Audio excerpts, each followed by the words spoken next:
Sankirtan ki. Jai.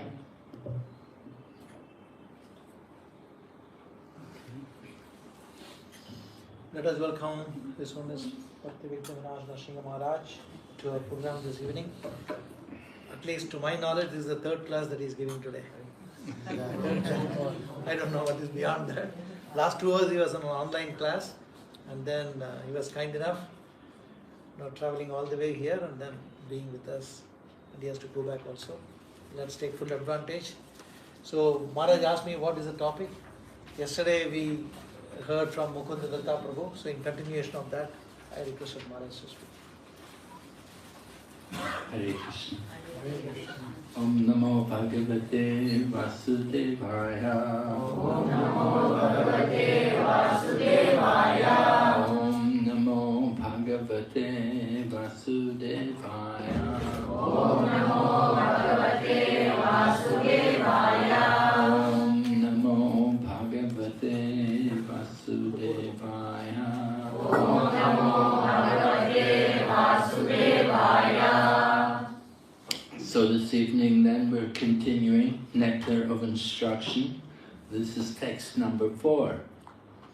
Dadati pratigrinati. Dadati pratigrinati. Guyamakyati pritchati. Guyamakyati pritchati. Bhunte pujayate chaiva.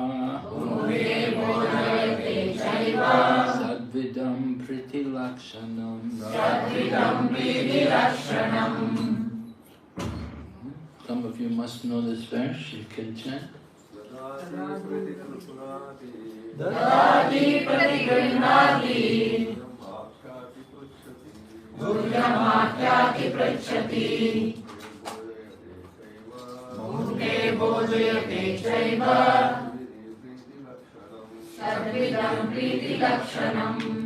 Dadati pratigrinati. Dadati pratigrinati. Guhyamahyati prachati. Guhyamakyati pritchati. Te bhojayate cheva. Bhunte bhojayate chaiva. Satvidam priti lakshanam. Sadvidam pritilakshanam. Dadati Dadati gives charity. gives charity. Pratigrinati Pratigrinati accepts in return. accepts in return. Guyam Guryam confidential topics. confidential topics. Akyati Akyati explains. explains. Prachati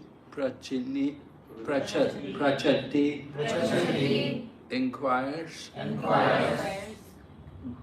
Bhunktesh eats. Eats. Bhojayate Bhojayate feeds. feeds. Cha Cha also. also. Eva Eva certainly. certainly. Satya vidham Satyavanam six kinds. 6 times. Priti Priti of love. of love. Lakshanam Lakshanam symptoms. symptoms. Translation. Offering gifts in charity, accepting charitable gifts, revealing one's mind in confidence, inquiring confidentially, accepting prasad, and offering prasad are the 6 symptoms of love shared by one devotee and another. Purport by Srila Prabhupada. In this verse, Srila Rupa Goswami explains how to perform devotional activities in the association of other devotees. There are 6 kinds of activities. 1. Giving charity to the devotee. 2. Accepting from the devotee whatever they may offer in return. 3. Opening one's mind to the devotees. 4. Inquiring from them about the confidential service of the Lord. 5. Honoring prasadam or spiritual food given by the devotees, and the feeding of the devotees with prasad. an experienced devotee explains and an inexperienced devotee learns from him. This is Guyamakyati Princhati. When a devotee distributes prasadam, remnants of food offered to the Supreme Personality of Godhead, in order to maintain our spirit of devotional service, we must accept this prasad as the Lord's grace, received through the pure devotees. We should also invite pure devotees to our home, offer them prasad, and be prepared to please them in all respects. This is Bhunktesh Bojayate Chaiva. Even in ordinary social functions, there are 6 types of dealings between 2 loving friends.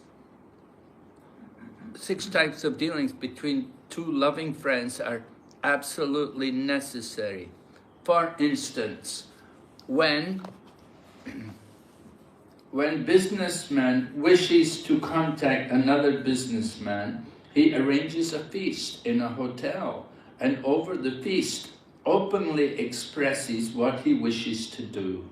He then inquires from his business friend how he should act, and sometimes presents are exchanged. Thus, whenever there is a dealing of priti or love in intimate dealings, these 6 activities are executed. In the previous verse, Srila Rupa Goswami advised that one should renounce worldly association and keep company with the devotees, sangat shangayate satovrite. The International Society for Krishna Consciousness has been established to facilitate these 6 kinds of loving exchanges between devotees. This society was started single-handedly, but because people are coming forward and dealing with the give-and-take policy, the society is now expanding all over the world. We're glad that people are donating very liberally to the development of our society's activities, and people are also eagerly accepting whatever humble contributions we are giving them in the shape of books and magazines, dealing strictly with the subject matter of Krishna consciousness. We sometimes hold Hare Krishna festivals and invite like members and friends to participate in the feasting by accepting prasadam. Although most of the members come from the higher range of society, they nonetheless come and take whatever little prasad we're able to offer them. Sometimes the members and supporters inquire very confidentially about the methods of performing devotional service, and we try to explain this. In this way, our society is successfully spreading all over the world, and the ingredient and the intelligentsia of all countries is gradually appreciating our Krishna conscious activities. The life of the Krishna conscious society is nourished by these 6 types of loving exchange among the members. Therefore, people must be given the chance to associate with the devotees of ISKCON, because simply by reciprocating in the 6 ways mentioned above, an ordinary man can fully revive his dormant Krishna consciousness. In Bhagavad Gita 2:62, it is stated, Sangat sanjayate kama. One's desires and ambitions develop according to the company one keeps. It is often said that a man is known by his company, and an ordinary man associates with devotees, he will certainly develop his dormant Krishna consciousness. The understanding of Krishna consciousness is innate in every living entity, and it is already developed to some extent when the living entity takes a human body. It is said in the Chaitanya Charitamrita, Madhya Lila chapter 22, text 107, Nitya Siddha Krishna Prem Satya Kabunaye Shravanadi Shudachite Kore Hudai. Pure love for Krishna is eternally established in the hearts of living entities. It is not something to be gained from another source. When the heart is purified by hearing and chanting, the living entity naturally awakens. Since Krishna consciousness is inherent in every living entity, everyone should be given a chance to hear about Krishna. Simply by hearing and chanting Sat Shravanam Kirtanam, one's heart is directly purified, and one's original Krishna consciousness is immediately awakened. Krishna consciousness is not artificially imposed upon the heart. It is already there. When one chants the holy name of the Supreme Personality of Godhead, the heart is cleansed of all material contamination. In the first stanza of Sri Shikshastikam, Sri Chaitanya Mahaprabhu says, Chaito Dharmanamarjanam Bhavamahadavami Nirvapanam Shreya Kairava Chandrika Vidaranam Vidyavadu Jivanam Anandam Budivardhanam Pratipadam Purnamrita Swadanam Sarvatma Sabalam Param Vijayate Shri Krishna Sankirtanam. All glories to the Sri Krishna Sankirtan, which cleanses the heart of all the dust accumulated for years and extinguishes the fire of conditional life, of repeated birth and death. This Sankirtan movement is a prime benediction for humanity at large, because it spreads the rays of the benediction moon. It is the life of all transcendental knowledge. It increases the ocean of transcendental bliss, and it enables us to fully taste the nectar for which we are always anxious. It's quite a long purport. It will take some time to go through the whole thing. I think we've already got some topics we can speak about. Yeah. Om Jnana Timarandasya Jnananjana Shalakaya Chaksurunmilikandena Tasmai Shri Gurave Namaha Shri Chaitanya Manobishtam Sthapitam Bhutale Swayam Rupa Mahyam Tadati Swapadamikam Vandeham Shri Guru Shri Yata Padakamalam Shri Gurun Vaishnavansya Shri Rupam Sagrajatam Sadhanam Gunatam Vidam Tam Sajivam Sadvaitam Savadhutam Parijana Sahitam Krishna Chaitanya Devam Shri Radha Krishna Vadam Sargana Lalita Shri Vishakam Vidamsha He Krishna Karuna Sindhu Dinabandho Jagatpate Gopesha Gopika Kanta Radha Kanta Namostute Tapta Kanchana Gaurambi Radhe Vrindavaneshwari Shabhanusute Devi Pranamami Haripriye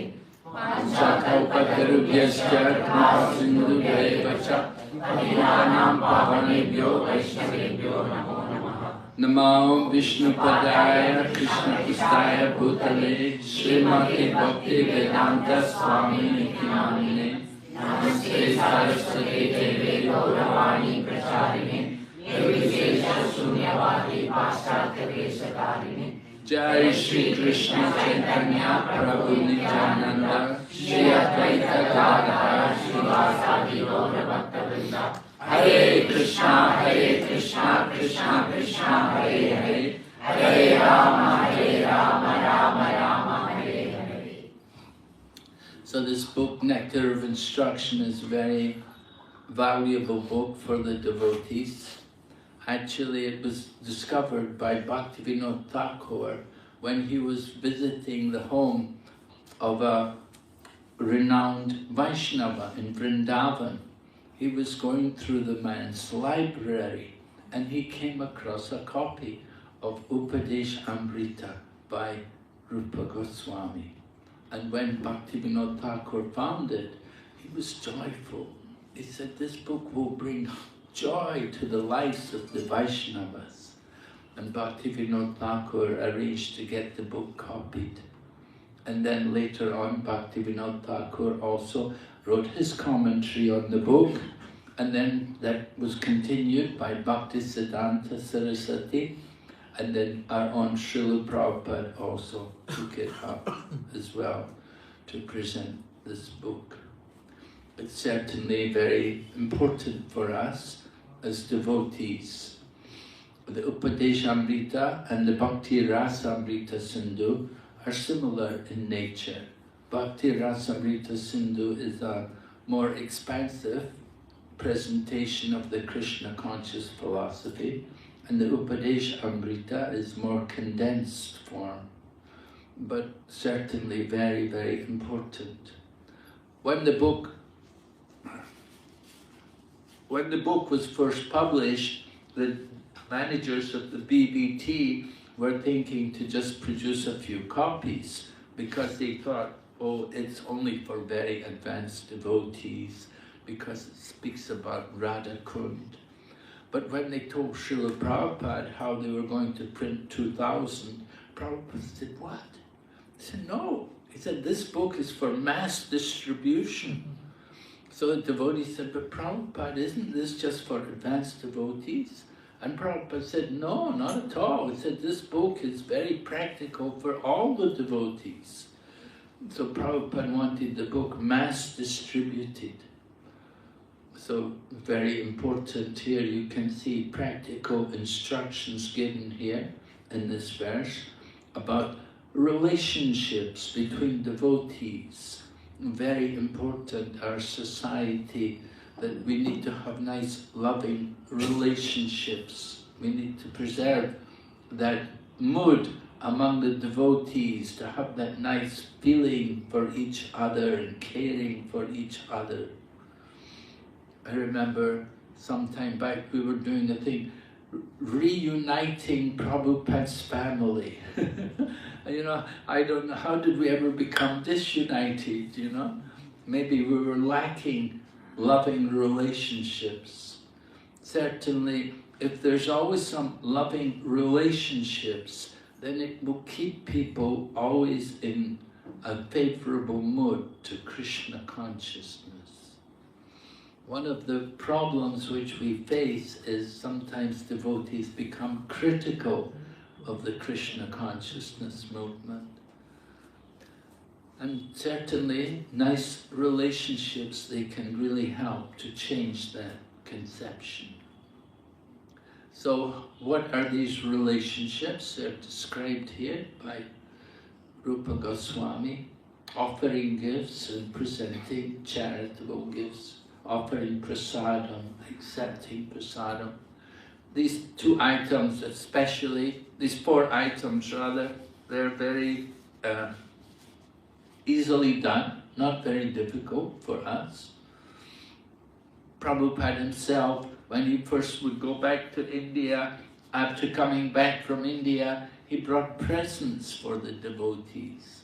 And he would give each different devotees different presents. He'd bring a sari for one girl, and another devotee got a big bag, and different things like that, little gifts Prabhupada would give just to, and then we're creating a nice mood with the devotees, developing that loving feeling.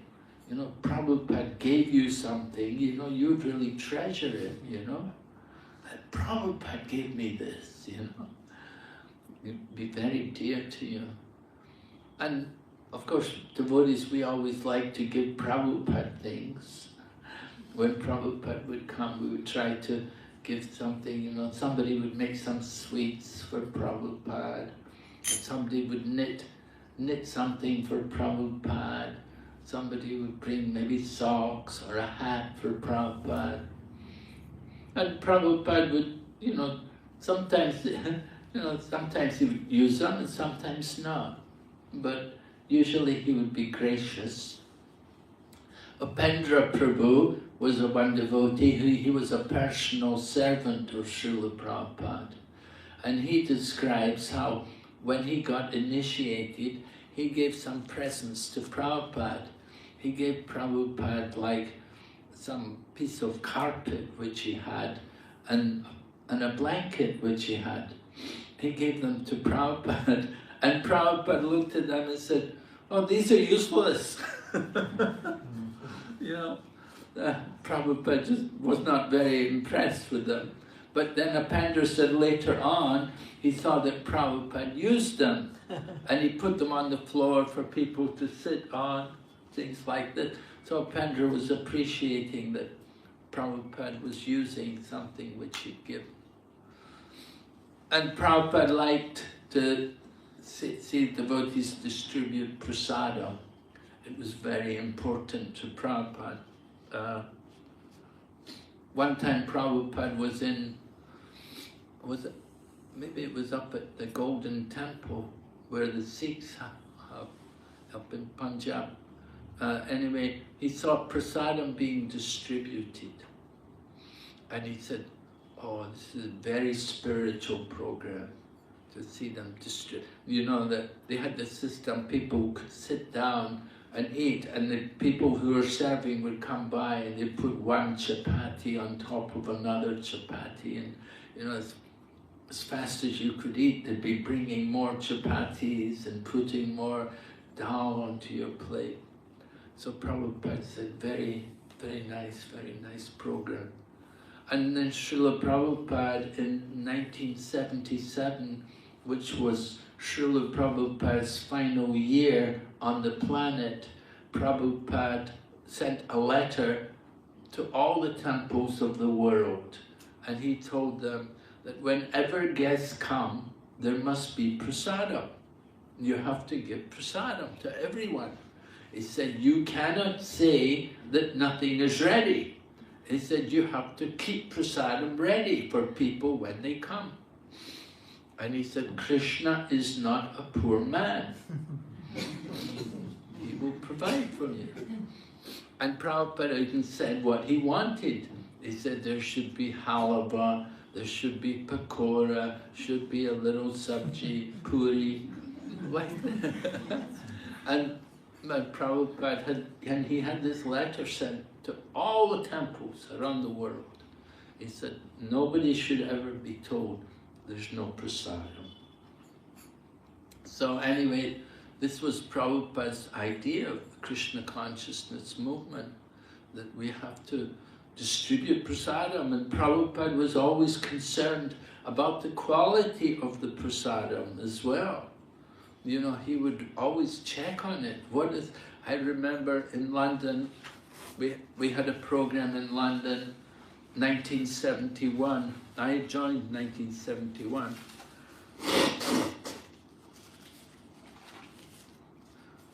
Anyway, we had a big program. What happened was we rented a big hall, a town hall, in a suburb of London, and we were a very small society at that time, 1971. When I joined, there were 20 devotees, about 20 devotees. There were two ladies, one was French and one was American.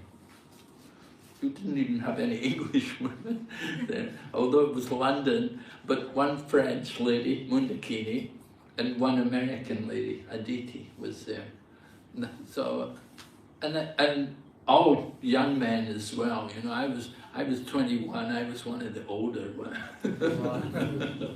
You know, so it was really pioneering days. You know, we were a new group, and we didn't have a lot of support. But Prabhupada was coming, and we always arranged programs for Prabhupada. And we rented this big town hall, which was not very expensive. You know, town halls you could usually get, in those days you could get them quite cheaply.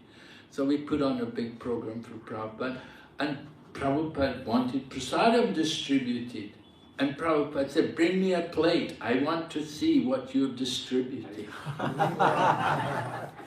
And Prabhupada would taste it and remark if he thought it was good or not, you know. And at that time he said it was good, yeah. It had been made by one Hindu family they had made it and brought it for distribution. Prabhupada was satisfied. So anyway, Prabhupada was very concerned about prasadam, certainly. Another time, I was in Calcutta, and it must have been like 1976 or 75. I was in Calcutta then. Maybe most of you were not born, no? Anyway, Calcutta, we were in Albert Road, and one afternoon, Prabhupada said, bring me some fruit, I want to see the fruit offering. You know, every afternoon they will offer fruits to the deity, 4:30 at 4 o'clock, and wake up the deity and offer fruits. So Prabhupada asked the servant, bring me the fruit, let me see what fruits they're offering to the deities. So Prabhupada took some, he looked at the fruits, he tasted some, and he said, who has purchased this fruit? And the devotee said, oh, it was purchased by Debu, Prabhupada. Debu was a Bengali man, you know, Debu, you can understand Bengali, right? The Bengali name. And he was about mid-20s or so, you know, and maybe he was a little older, maybe 30. Anyway, he purchased the fruit. And Prabhupada said, tell Debu to come here.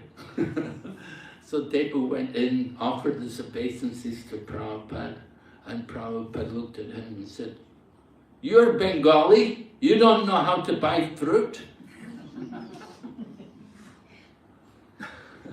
Prabhupada, he said, you know, these fruits which you purchase for the deities, they're not fit for offering. Prabhupada, he was very particular about things, you know, what he wanted. And prasadam should be first class, you know, you offer something to the deities, and Prabhupada really expected it to be good, you know, it should be right. So, you know, Debu got, you know, I'm not buying any fruit tomorrow. Yeah. It's a bit like, you know, Krishna had a headache and he wanted the dust from his devotees, you know. Yeah. Anyway, another time, they gave, Prabhupada was in Los Angeles, and they gave Prabhupada some of the sweets which they'd made there in Los Angeles. And Prabhupada said, what is this? What kind of sweet? It was made with some marzipan. You know what marzipan is? You have that in India? Huh? You know Mehdi? Huh? No? Anyway, they have this thing called marzipan. It's, I don't know what it's made from, but it's common in the West, you know, marzipan. They use it. Huh? It's sugar and corn flour. Sugar and corn flour. Corn flour. Oh, okay.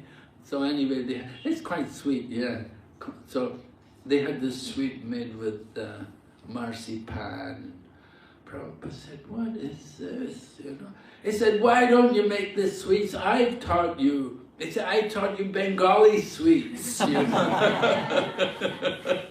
You know, you should make the Bengali sweets, not these Western concoctions, you know, using things like marzipan and whatever. So Prabhupada was very concerned, especially cooking puris, you know, sometimes the devotees would have a difficult time cooking puris and they didn't make the puris right. And Prabhupada would get upset. He was concerned, you know, because he taught us how to cook and he liked us to do things right. So offering prasadam, you're cooking for the pleasure of Krishna. So it should be very nice, you know. And Prabhupada was very concerned that, you know, we'd make our best efforts to cook nicely and offer the best for Krishna. And similarly, flowers, you know, the flowers, when we offered flowers to the deity, one temple, up in Canada, I think it was, they were offering flowers on the deity, and Prabhupada said, these flowers are all withered. I said, why you put these flowers on the deity?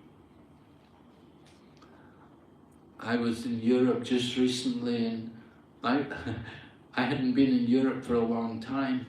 Anyway, I was kind of surprised to see the temple. The deities, they only get flowers 1 day a week, because flowers in Europe are just so expensive. They just cannot afford to buy flowers. In countries like Switzerland or Holland and so on, they have some deities. They get flowers on the weekend, but during the week they don't decorate the deities with flowers. They change the dress every day, but they don't put flowers on because they just cannot afford it. Their budget just does not allow. So it's such an expense. Anyway, certainly we do like to offer nice things to the deities. One of the luxuries of being in India, I see everywhere they have flowers. It's so pleasing after being in Europe. And Japan is also a bit like that.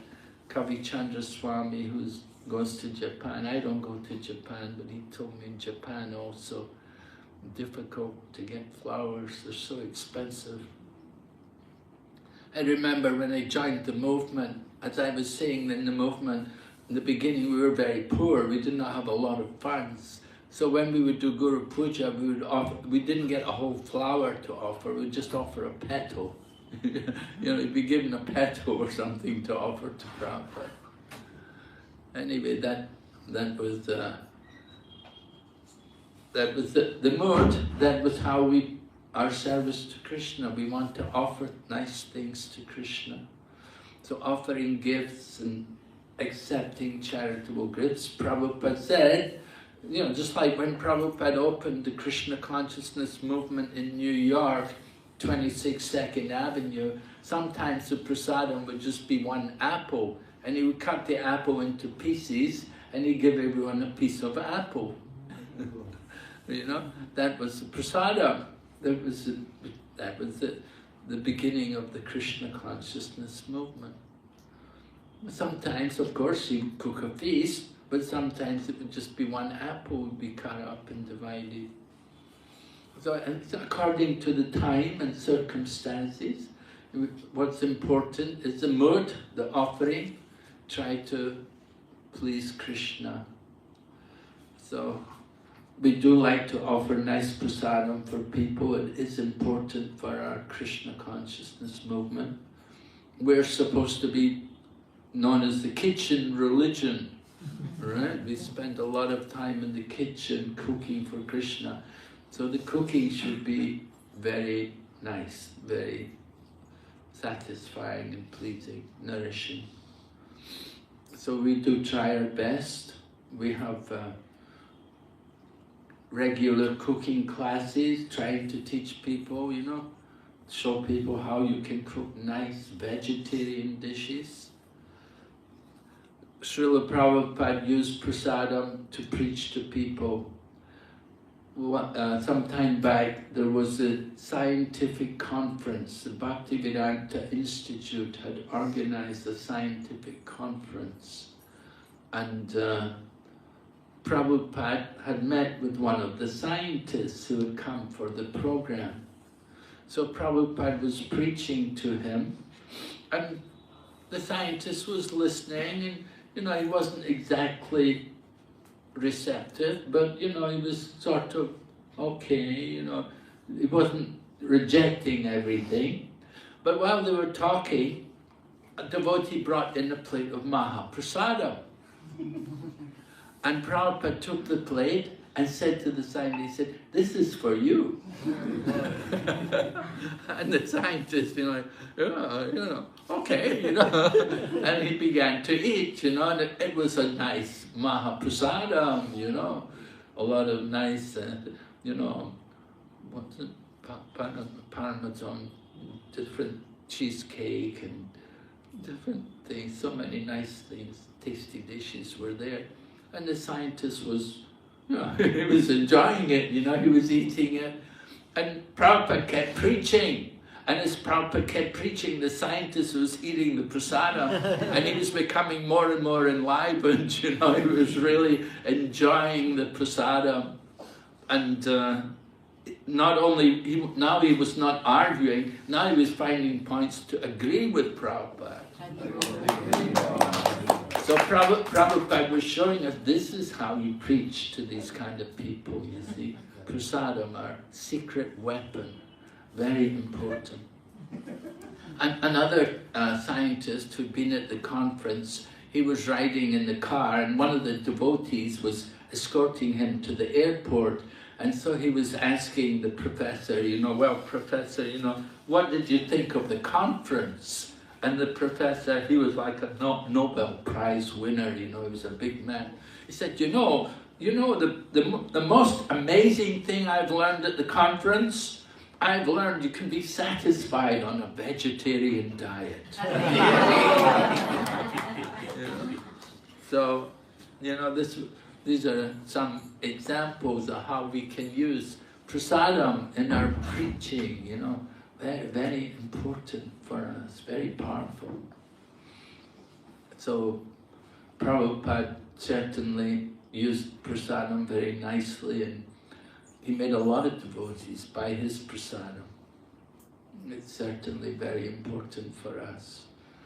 And we don't want to compromise. Sometimes, people say, oh, I remember when the devotees first came, they used to cook mal pakora and so many nice dishes, but now they just have soybean and something,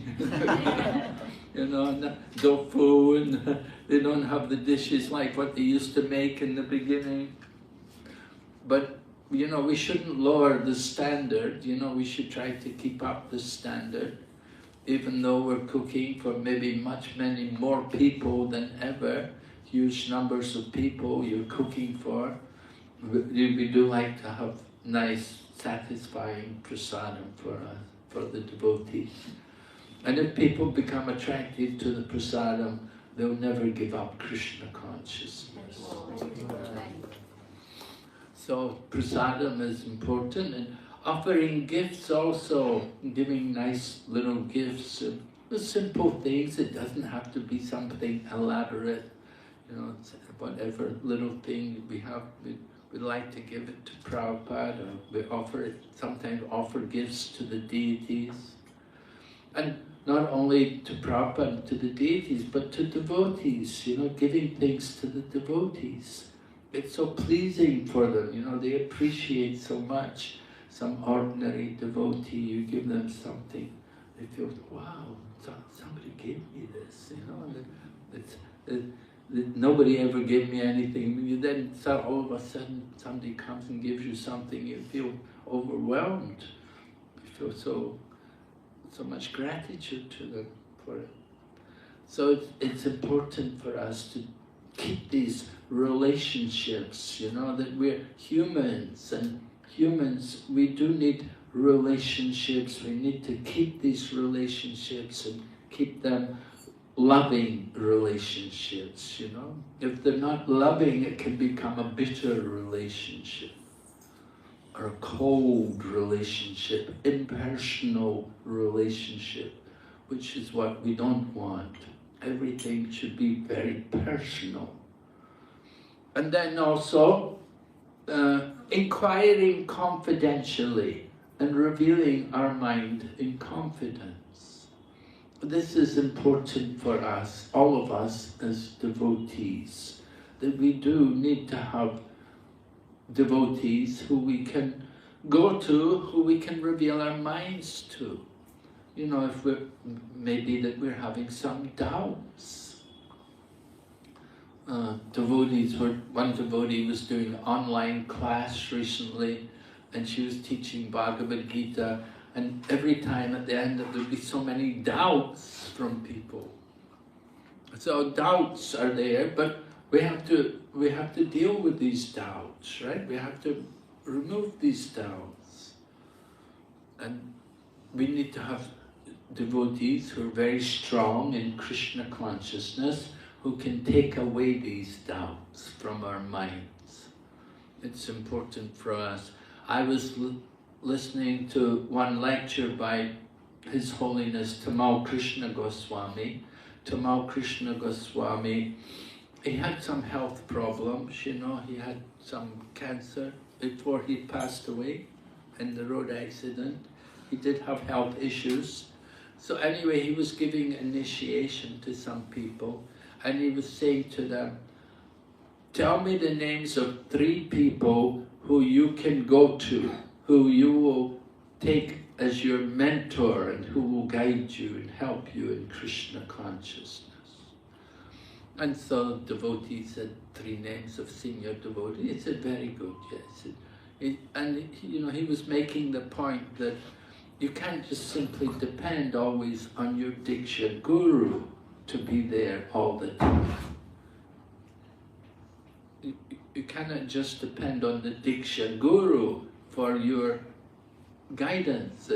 We have to have people who we can approach regularly, who are easily accessible for us, that we can go with and be with them and share with them. What problems are you having personally? What's your trouble? How is your situation? It's very important for us. And of course, some temples like Chaupati, like Narasimha Swami's temples, they do encourage like that. They have a structured mentor system, getting devotees to take shelter of senior Vaishnavas and meeting regularly with them, and somebody who knows about their situation. It's important that somebody is thinking about you, that if you don't come to the temple, somebody should be thinking, what happened? Why they didn't come? Why are they not here? Especially a big festival. Somebody doesn't show up for the big festival, we should wonder what's going on. They didn't come. They haven't come for the Sunday program for so many weeks. What's going on? You know, and if somebody then calls you up and said, I haven't seen you for a while, what's wrong? Are you okay? Then you appreciate it, you know? So that kind of relationship is very important for us, that somebody is there, they're caring about you, and that, you know, they want to know, are you okay? Is everything all right? Anything I can do to help you? What's happening? It's important for all of us that we've got somebody we can go to. There's somebody who cares about us. So Prabhupada talks in the purport, he goes on and he talks about George Harrison, how George Harrison had donated for the Krishna consciousness movement. And he did, you know, in the beginning, even before they opened the temple, they wanted to get some marble for the altar, and George arranged, so he knew somebody who was dealing in marble, and he took Shyam Sundar, and they went and they bought some marble to put on the altar. So that was it. And then of course George gave the money for the Krishna book. You know, it's dealing with George Harrison is kind of like you're on the street and you sell a book to someone, maybe they give you a small donation, they give you 5 rupees or so, you give them a book. And wow, they gave me a book, they feel, oh, I only gave you 5 rupees, they give you another 20 rupees. And when they give you 20, you give them a bigger book. And when you give them a bigger book, it gives you 100 rupees, you know. So like that, you know, people are affected, you know, when they feel some reciprocation. So the same way you saw George Harrison, you know, in the beginning, he bought a block of marble for the altar. Then he paid for the Krishna book. And next thing he bought Bhakti Vedanta Manor. He bought the huge estate, you know, with the house and the land and everything. So that's the loving reciprocation. Because you feel some gratitude, you feel some appreciation for what you're giving. So Prabhupada, of course, began the life membership program. When I was in India, I used to stay in Calcutta Temple. 1975, I came to India, so we were doing life membership. The membership fee was baiso bais, right? It used to be gara so gara. It had begun 1,111. Then it became 2,222. Nowadays, you want to be a life member, something like 35, 35, yeah. 35, 55. Yeah, a lot of money, yeah.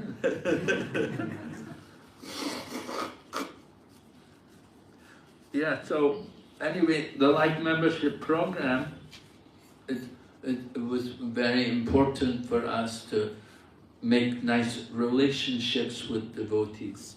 One of the devotees who used to make life members was Gargamuni Swami. He was a Swami. Now he gave up sannyas. He lives in Vrindavan.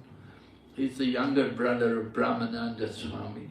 Anyway, he became known as Gargamuni. Became known as Gargamuni, not Gargamuni, because he was so successful in making life members. He knew how to cultivate the business community there in India. And he would do things like he'd bring ghee from America, and and people, wow, they really wanted this ghee from America. He'd tell them, this is from our cows in New Vrindavan, I'd give them presents like that. And in this way, people became very attached to him, and they would give everything. They'd make the whole family a life member, And Prabhupada would be very happy to see more and more members coming. So life membership, we were getting people to become a member of our society and to connect to the movement. And just becoming a member, that was just the initial stage. And gradually, by having nice relationships with people, they will help more and more. So, of course, that was the idea. And Prabhupada actually promised, he said that Prabhupada's thinking was the life members, that they will be given all of the books. As we bring out more books, we will give them the books. So initially, we didn't have many books. We had very few books. In the 1970s, we had very less books. I was in Calcutta Temple in 1977. Bhakti Charu Swami, at that time he was coming. He had not yet become a devotee. He was visiting the temple. And he was interested in our movement. And he said, could I have a book to read?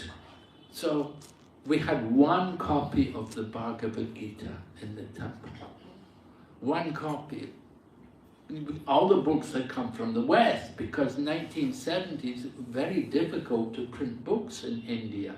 You had to get a license to get paper, it was very difficult.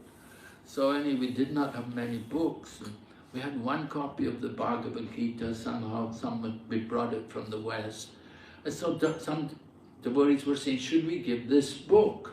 So I protested. I said, no, we can't give that. We need that book to give class. If we don't have a Bhagavad Gita, how can we give a class? So then we came up with a copy of the Nectar of Devotion. I said, okay, let's give him the Nectar of Devotion. It's a very good book. And he gave him the Nectar of Devotion, and he took the book home, and he read it from cover to cover. And he just loved the book. He said, so amazing, wonderful book. He immediately went to Mayapur and became a devotee. But the books, Prabhupada wanted us to give the books to the member, and members would come. Some of them wanted all the books, And the temple have to think how to pay for it, they have to get the books. And people want the books. So it became challenging to give people. We were sending Back to Godhead magazines to members, and that's also quite a big expense, because Back to Godhead magazine, was printed in the USA, and it would sell in the USA, it'd be like a couple of dollars or something, So difficult for us to provide every month, Back to Godhead magazine. Somebody becomes a life member, and it can become a big expense all the time to maintain all the members, to give so many books. But Prabhupada wanted, let them have the books. if they want to read them, we don't mind, we're happy to get them to read the books. And often people who get the books after they've read them, or they don't want to give them back. Sometimes people come and give them back. Oh, okay, I've no room to keep them at home, you take them back. We can give them to someone else. So we have like a library, and people can come and get books from the library. But life members should also be allowed to go and stay in the temples. The temple should provide accommodation. That's a little difficult to give accommodation for everyone. Anyway, trying to satisfy everyone. Prabhupada wanted these things. We try, it's a bit easier in India than in foreign countries, you know. Other countries it's quite difficult to arrange everything. But we try to do what we can to help people, to keep people happy, to keep them favorable to ISKCON. Certainly these relationships are very important. People become a life member and they have expectations. So we try to do our best to keep them happy, keep them up, keep them satisfied. But it's a challenge, it's not easy. I don't know about here in Chennai. Are you still doing life membership here? Yes. Still do life membership? Some places they don't do it anymore, they've stopped doing it. They found it to be... in terms of giving accommodation in many places. Yeah, right, it becomes... Now you have a guest house, so sometimes the life members come. So, anyway, I think the agreement was that you could give them 3 days, right? 3 days, you can stay for 3 days. Places like, you know, if you're in places like Hong Kong, it's a bit difficult, you know. Our place is very small to accommodate people. But we do invite people, come for prasadam. You're welcome, we can arrange prasadam for you. So we try to do that. According to our means, we try to help people. They need some help finding hotel proper, we direct them to somewhere. Anyway, loving relationships, very important. And on Sankirtan, devotees also going out on book distribution. Sometimes devotees would be too enthusiastic, over-enthusiastic, and in trying to get people to take the book. And sometimes people would write to Prabhupada and complain. You know, I met one of your devotees and he forced me to purchase a book. So Srila Prabhupada told devotees, there was one devotee, he was called an incarnation of book distribution. He would distribute books to everyone, you know. So Prabhupada told him, he said, they should want to purchase the book. You should not force them. So, you know, that's the idea, you know. Nowadays, devotees, we do try to train the devotees a little better, that don't be too much over-enthusiastic to get people to take the book. We don't just want to get money from people. That's not the purpose. Although in the past, maybe the thinking was more like that, you know, if the devotee could collect a lot of funds, then he'd be considered, oh, very successful. He's a very good book distributor. But we want to make friends. Actually, we go out and distribute books. The idea is to introduce people to Krishna consciousness, and they should develop an appreciation for the devotees. And they should think that, oh, I met such nice people. I met this very nice person. And he showed me the book, and he told me all about it, and he told me they have a temple, and they have courses, and you can listen to everything. online even. So, we do want to be more conscious about PR, public relations, keeping nice relationships with the public. It's very important for us. At one point, some temples actually stopped book distribution because they thought it's just damaging our relationship with the public. Because people thought you're just always out there, you want money from people all the time, you're taking money, and that's not really quite the mood which we want to present for Krishna consciousness. We do want people to read the books, however, and we do feel book distribution is very important for us. Srila Prabhupada described book distribution as our family business. So just like have a business, the family has, you want, all the family should take part. So Prabhupada said everyone in our society, they should learn how to distribute books. It's important for us, and it's an opportunity for us to talk about Krishna and to tell people about Krishna.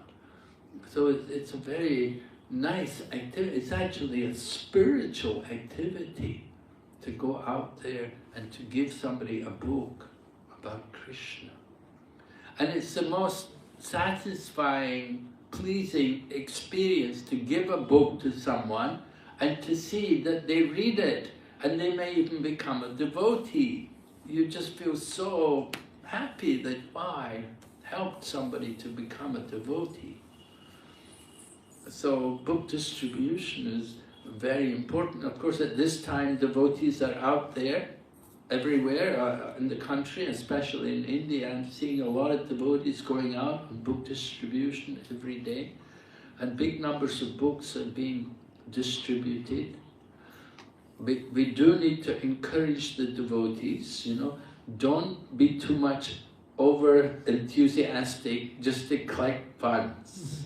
But the motive is make relationships, nice, loving dealings with people, and try to help them to take an interest in Krishna consciousness, introduce them to our books. So this is an important thing in loving relationships. We do have to be careful.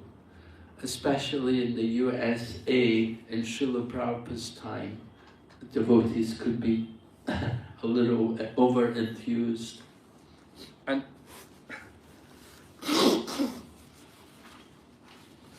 devotees, they would distribute books. At one point, the major place, one of the bigger places for book distribution was in the airport.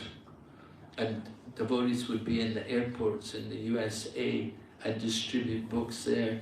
So airports are very passionate places, To be in an airport, it's not an easy place. People are all tense, you've got to check in your baggage, maybe you're overweight, then you have to go through security, all of these different things you have to do in the airport, people do get very tense. But devotees were going there and distributing books, and they would do a lot of books there in the airport. But sometimes, of course, sometimes you make enemies. And we don't want to make enemies, we do need to make friends, that's important. The success of our preaching is how many people you can give a favorable impression about Krishna consciousness. So these are some issues which coming up in our Krishna consciousness movement. Nowadays, book distribution is, in India, it's certainly going on well because of the economic development in India. So people also have a more, naturally they're Hindus, so they have a greater interest in the Krishna consciousness literature. Other parts of the world, it's a challenge, but still it goes on. We published the French Srimad Bhagavatam, the whole Srimad Bhagavatam in French, and a good number of sets of Srimad Bhagavatam were issued. We have the Srimad Bhagavatam in Chinese, and we're bringing out also the Chaitanya Charitamrita. Adi Lila is already published. This month they're publishing the Madhya Lila in Chinese. You know, so things are going on. You know, the books are coming out, being translated. They have even an Arabic Bhagavad Gita.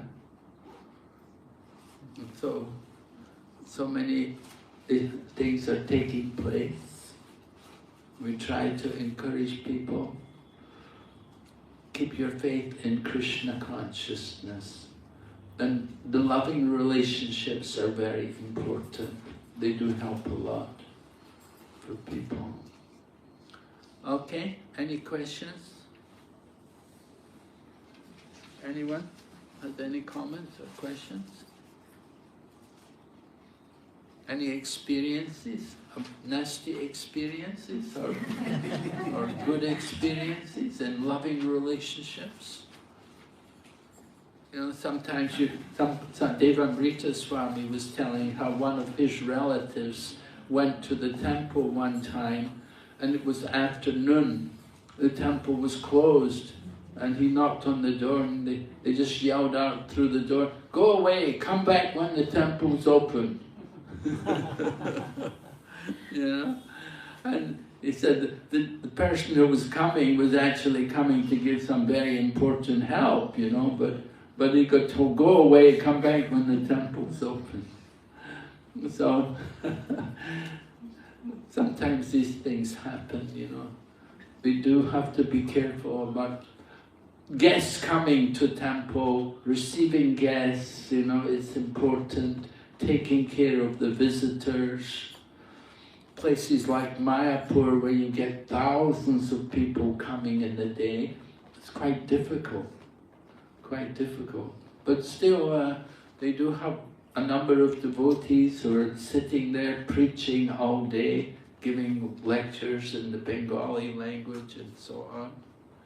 Every morning after Mangal Arti in Mayapur, they'll give out the beads to everyone and we'll get people to come and chant.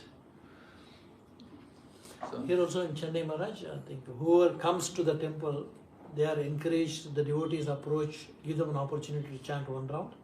After they chant one round, if they like, they give a card for 1 month. You can chant and call this number and update. And then so that kind of a program is on here. Yeah, good. Yes, something is going on. I saw that. Yeah, you have the Japa zone. Yeah. Nice. And someone's there the whole day as well to introduce people to chanting Hare Krishna. Very nice. Maharaj is just not giving a class. Last night we had His Grace Mukunda Datta Prabhu, and I came to know about Maharaj coming to Chennai at the last minute. I didn't know earlier. Last night, Veer Gaur Prabhu, the guest house in charge, sends me a message. This is to show how Maharaj is carrying. This is from Veer Gaur Prabhu. Hare Krishna Prabhu, Dandavat Pranam. His Holiness Bhakti Vigna Vinash Narasimha Maharaj is asking about you, Tulsi Prabhu, and his wife also. Then I told Maharaj, he may be coming in the morning tomorrow. What does Maharaj to do with me? Okay, and he's inquiring about me in the night, and then after I saw the message in the morning. So that is a practical application of how he deals with the devotees. Maharaj is a big Hari Om, please. Hare Krishna. Srila Prabhupada ki jai. So very nice to see so many of you could come here tonight. Give me an opportunity to say a few words. I'd like to think more about loving relationships.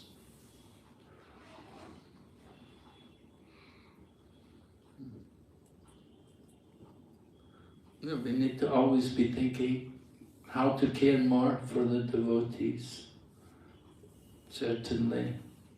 I know many of my senior god brothers also, that they care a lot about the devotees, and they will sacrifice a lot of their time just to sit and talk and to hear from devotees, to be with devotees.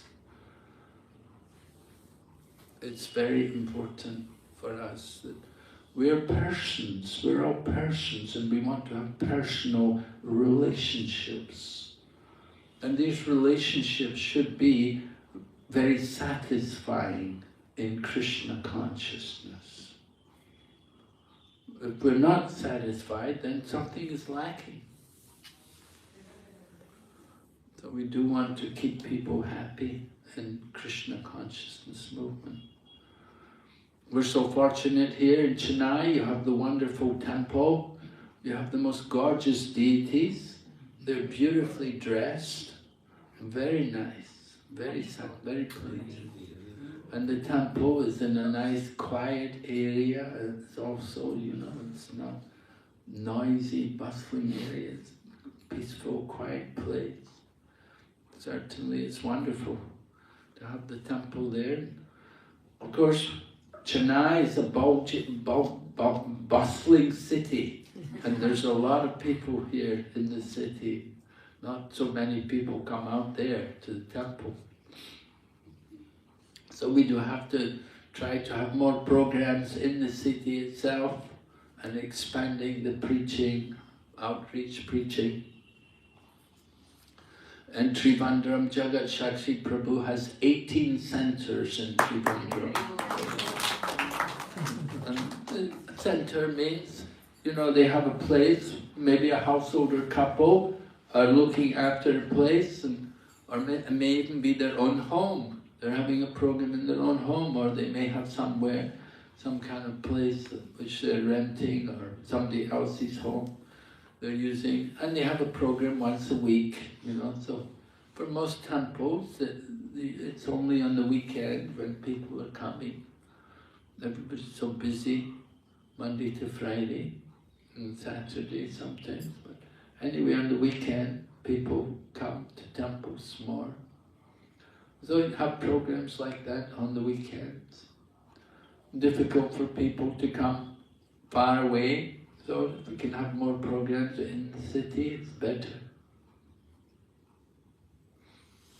For your Prashur Maharaj, the direction of the Bhanuswami Maharaj and Jayapataka Swami Maharaj, or the GBCs of the zone, to have more such centers here. And this is a place called T Nagar. Maybe you have been here. It's a Barkit Road, is in a neighboring street, where we had a temple for 20 plus years. And some 500 meters from there, we have been blessed to have a weekend program, in the sense that a marriage hall is being had every weekend. And that's where we've started gathering. But we have a long way to go. All the wonderful devotees here are making that effort to make it happen. So every Saturday we meet between 5:30 and say 5 and 8 or something, every weekend.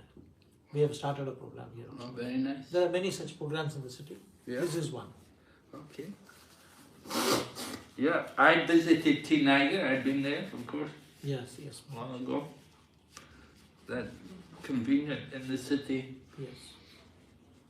But it's not. If you have a nice temple, you need to be a bit further out of the city naturally. But being out of the city, of course, then it's difficult for people to come, to get the public to come. Still, people are coming. I see every day people there. Last night, Sandhya Arti, I saw quite a nice number of people there. Must have been 100 people there. Mongol Arti, of course, you don't get too many people coming there. Mongol Arti, a bit difficult.